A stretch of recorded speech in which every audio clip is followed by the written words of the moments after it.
O Novo Mundo, o despertar de uma nova consciência, de Eckhart Tolle. Capítulo 2. A voz na nossa cabeça. Tive um primeiro lampejo de consciência quando eu era aluno do primeiro ano da Universidade de Londres. Eu tomava o metrô 2 vezes por semana para ir à biblioteca da universidade, em geral, por volta das 9 horas da manhã, quase no fim do horário de maior movimento. Certa vez, uma mulher com um pouco mais de 30 anos sentou-se à minha frente. Eu já a tinha visto algumas vezes naquele trem. Não era possível deixar de notá-la. Embora o vagão estivesse cheio, os assentos ao seu lado permaneciam desocupados. O motivo era, sem dúvida, o fato de que ela parecia um pouco insana. Muito tensa, falava consigo mesma, sem cessar, em voz alta e irada. Estava tão absorta nos próprios pensamentos que dava a impressão de ignorar a presença das pessoas ao seu redor. Mantinha a cabeça baixa e ligeiramente voltada para a esquerda, como se estivesse conversando com alguém sentado no lugar vago ao seu lado. Embora eu não me lembre com exatidão das suas palavras, o monólogo que essa mulher desfiava era algo como: então, ela me disse, e depois eu disse que ela era uma mentirosa que ousava me acusar. Você sempre tirou vantagem da confiança que eu tinha em você e me traiu. Seu tom de voz era raivoso como o de uma pessoa que fora enganada, que precisava defender sua posição ou se sentiria aniquilada. Enquanto o trem se aproximava da estação Tottenham Court Road, ela se levantou e se dirigiu à porta sem interromper a torrente de palavras que lhe brotava dos lábios. Como eu também ia saltar ali, fui andando atrás dela. No nível da rua, a mulher começou a caminhar para a Bedford Square, ainda envolvida no diálogo imaginário. Minha curiosidade aumentou. Como ela estava se deslocando na mesma direção que eu tomaria, decidi segui-la. Embora permanecesse envolvida naquela conversa fantasiosa, a mulher parecia saber para onde estava indo. Logo estávamos próximos à imponente estrutura do Senate House, um edifício de 1930, onde se localizavam o prédio da administração central da universidade e a biblioteca. Fiquei chocado. Seria possível que estivesse nos encaminhando para o mesmo lugar? Sim, era para onde ela ia. Será que a mulher era uma professora, uma aluna, uma funcionária administrativa ou bibliotecária? Talvez fizesse parte de um projeto de pesquisa psicológica. Nunca soube a resposta. Procurei me manter 20 passos atrás dela, mas no momento em que entrei no prédio, onde ironicamente funcionava a sede da Polícia do Pensamento, na versão cinematográfica do romance 1984, de George Orwell, ela já tinha desaparecido num dos elevadores. Fiquei impressionado com o que acabara de testemunhar. Aos 25 anos, eu era um aluno maduro do primeiro ano de faculdade e me considerava um intelectual em desenvolvimento. Estava convencido de que todas as respostas aos dilemas da existência humana podiam ser encontradas por meio do intelecto, isto é, pelo pensamento. Não compreendi ainda que o pensamento sem a consciência é o principal dilema da existência humana. Para mim, os professores eram sábios que tinham todas as respostas, enquanto a universidade era um templo do conhecimento. Como poderia uma pessoa insana como aquela fazer parte disso? Ainda estava com a mente voltada para aquela mulher enquanto lavava as mãos no banheiro da biblioteca. Pensei, espero não acabar como ela. O homem ao meu lado olhou na minha direção. Fiquei chocado de repente ao perceber que havia não apenas pensado naquelas palavras, como as tinha murmurado. Ai, meu Deus, já estou como ela, pensei. Não seria minha mente incessantemente ativa como a dela? Havia diferenças mínimas entre nós. A emoção subjacente que predominava por trás do pensamento da mulher parecia ser a raiva. No meu caso, era sobretudo a ansiedade. Ela pensava em voz alta. Eu, na maior parte do tempo, apenas pensava. Se ela fosse maluca, então todo mundo seria louco também, inclusive eu. Só havia diferenças de grau. Por um momento, fui capaz de me distanciar da minha própria mente e vê-la em uma perspectiva mais profunda, como ela era. Percebi uma breve mudança do processo de pensar para o estado de consciência. Eu ainda estava no banheiro, porém sozinho agora, olhando para o meu rosto refletido no espelho. No momento em que me desliguei da minha mente, ri em voz alta. Deve ter soado como uma birutice. No entanto, era o riso da sanidade, aquele do Buda barrigudo. A vida não é tão séria quanto minha mente a faz parecer. Era o que a risada parecia dizer. Contudo, aquilo foi apenas um lampejo e eu o esqueceria bem rápido. Acabei passando os 3 anos seguintes no estado de ansiedade e depressão, completamente identificado com minha mente. Foi preciso que eu chegasse muito perto do suicídio para que minha consciência retornasse. Depois disso, ocorreu bem mais do que um lampejo. Eu me libertei do pensamento compulsivo e do falso eu criado pela mente. Aquele episódio envolvendo a mulher não só me deu a primeira centelha de consciência, como despertou minha primeira dúvida quanto à validade absoluta do intelecto humano. Meses mais tarde, um fato trágico fez com que essa dúvida aumentasse. Numa manhã de segunda-feira, eu e outras pessoas chegamos à universidade para assistir à palestra de um professor, cujas ideias eu admirava muito, mas fomos informados de que ele havia cometido suicídio no fim de semana. Atirara em si mesmo. Fiquei atordoado. Ele era um professor altamente respeitado e parecia ter respostas para tudo. No entanto, até aquele momento, eu não consegui identificar nenhuma alternativa para o cultivo do pensamento. Ainda não compreendia que pensar é apenas um minúsculo aspecto da consciência que somos. Além disso, não sabia nada sobre o ego, quanto mais sobre como detectá-lo em mim. O conteúdo e a estrutura do ego. A mente egóica é completamente condicionada pelo passado. Esse condicionamento é duplo, consiste em conteúdo e estrutura. No caso de uma criança que está chorando e sofrendo profundamente porque lhe tiraram um brinquedo, esse brinquedo representa o conteúdo.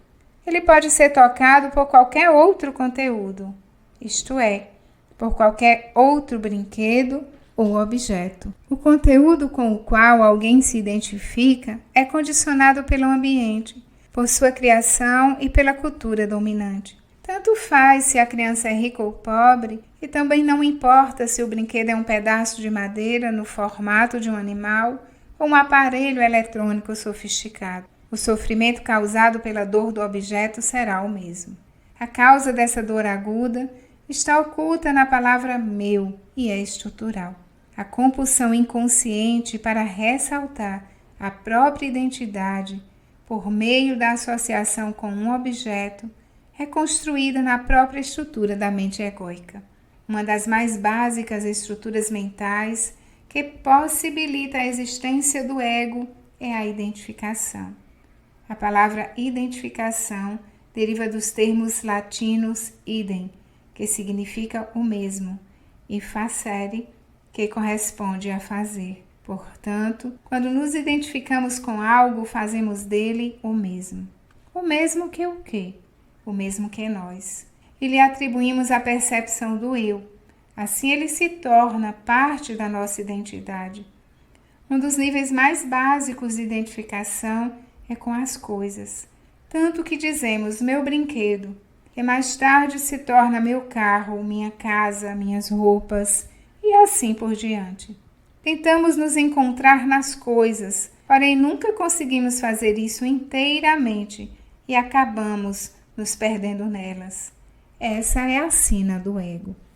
Identificação com as coisas.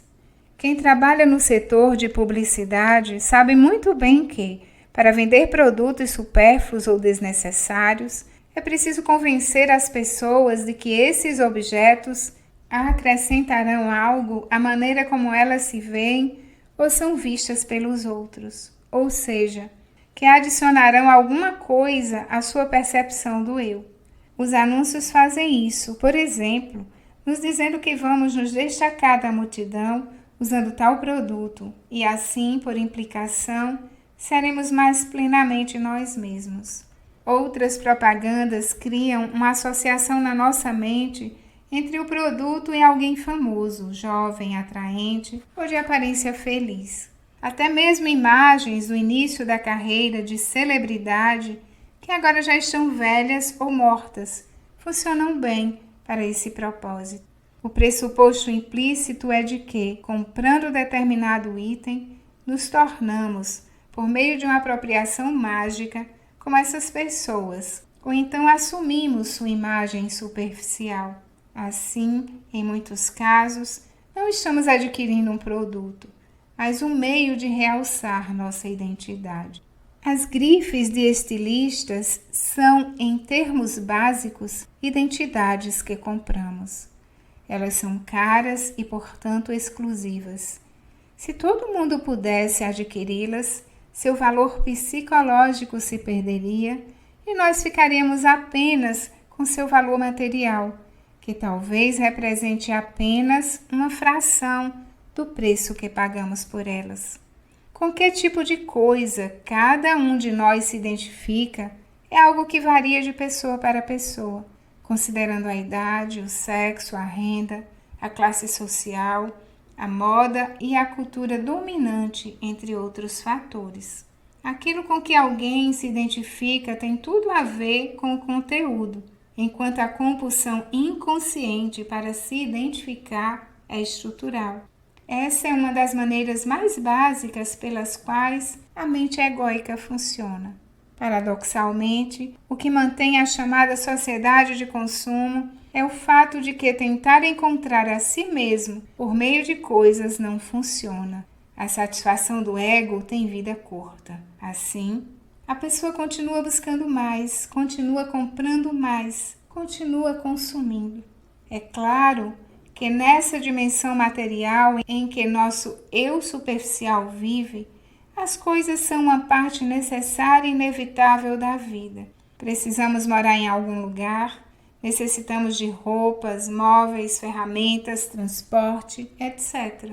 Há também coisas que valorizamos por causa da sua beleza ou da sua característica inerente. Devemos reverenciar o universo das coisas e não menosprezá-lo. Cada objeto tem uma existência. É uma forma temporária cuja origem está na vida única, informe, a origem de todas as coisas, de todos os corpos, de todas as formas. Nas culturas mais antigas, as pessoas acreditavam que tudo, até mesmo os objetos supostamente inanimados, possuíam um espírito próprio, e a esse respeito, elas se encontravam mais próximas da verdade do que estamos hoje em dia. Quando se habita um mundo embotado pela abstração mental, não se sente mais a vida pulsante do universo. A maioria de nós não se encontra numa realidade viva, e sim numa realidade conceitualizada. Mas não podemos reverenciar as coisas verdadeiramente se as usamos como meios para ressaltar nosso eu, isto é, se tentamos nos encontrar por meio delas. É isso que o ego faz. Sua identificação com as coisas cria sentimentos de apego e obsessão em relação a elas, o que, por sua vez, forma a sociedade de consumo, bem como suas estruturas econômicas, onde a única medida de progresso é sempre mais. A busca descontrolada por mais, pelo crescimento infinito, é um distúrbio e uma doença. É a mesma disfunção apresentada pela célula cancerosa, cuja única meta é se multiplicar, inconsciente de que está provocando o seu próprio fim ao destruir o organismo de que faz parte. Alguns economistas são tão atraídos pelo conceito de crescimento que não conseguem se desligar dessa palavra. Assim, eles se referem à recessão como um período de crescimento negativo. Uma grande parte da vida de muita gente é consumida por uma preocupação obsessiva com as coisas. É por isso que uma das doenças do nosso tempo é a proliferação de objetos. Quando uma pessoa não consegue mais sentir a vida que ela própria é, em geral tenta preencher sua existência com coisas. Se esse for seu caso, sugiro como uma prática espiritual que você analise seu relacionamento com o universo das coisas por meio da observação de si mesmo e, em particular, de tudo aquilo que é designado com a palavra meu. É preciso que esteja alerta e seja honesto para descobrir, por exemplo, se seu sentido de valor pessoal está ligado aos bens que possui. Será que determinadas coisas lhe despertam um sentido sutil de importância ou superioridade? A falta delas o faz se sentir inferior a quem tem mais? Você menciona de modo informal as coisas que possui ou as exibe para aumentar seu sentido de valor aos olhos das pessoas e por meio delas aos seus próprios olhos?